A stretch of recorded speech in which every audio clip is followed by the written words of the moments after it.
निकिता एक गरीब परिवार की लड़की थी।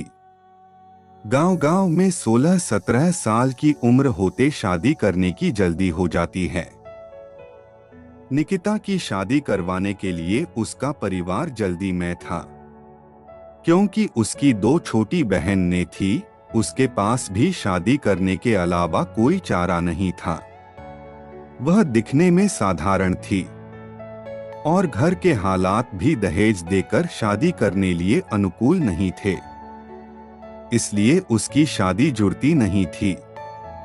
उसमें या गोत्र या कुंडली में कमी दिखाकर बहुत से रिश्ते मना कर देते थे। अंत में एक रिश्ता आया और उस लड़के ने उसे पसंद कर लिया।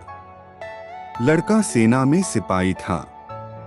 बुजुर्ग लोगों ने शादी करने पर नाराजगी जताई और कहने लगे कि लड़का अपनी पत्नी को समय नहीं दे पाया और कल शहीद हो गया तो।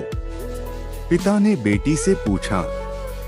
निकिता ने अपने पिता की परेशानी देखकर शादी के लिए हामी भर दी और शादी हो गई।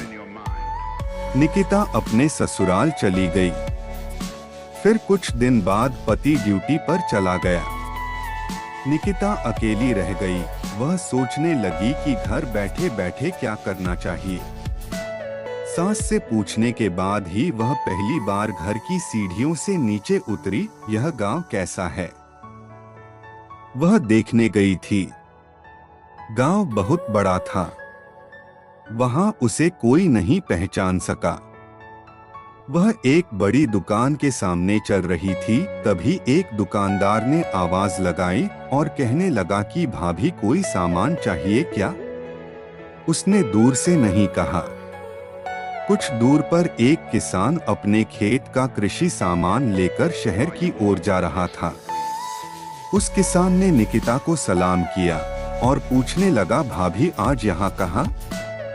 इस पर निकिता ने उससे कहा, आपको क्या करना है, मैं कहाँ भी जाऊं? फिर किसान ने कहा, भाभी अगर आपको किसी भी चीज की जरूरत हो तो बस हमें बताना। धीरे धीरे निकिता आधा गांव घूम चुकी थी, लेकिन ऐसे किसी से कभी नहीं मिली जिसने उससे बात नहीं की है। निकिता का सवाल था, इतने बड़े गांव में हमने कभी घर नहीं छोड़ा और किसी को जानते भी नहीं हैं, और फिर भी लोग मेरे साथ इतने प्यार से पेश आ रहे हैं और मुझे इतना सम्मान दे रहे हैं। हमारे गांव में कभी मैं पुरुषों से आंख भी नहीं मिला पाती थी। लोगों की ऐसी गंदी निगाहें देखकर मैंने उम्र में आने के बाद घर से बाहर निकलना बंद कर दिया था। लेकिन यहाँ स्थिति इतनी उल्टी कैसे? घर जाकर उसने अपने सास से पूछा। सास ने कहा, ओह तुम एक फौजी की पत्नी हो, इसलिए तुझे गांव में इतना सम्मान मिलता है, जैसे मुझे मां बनने से मिलती है।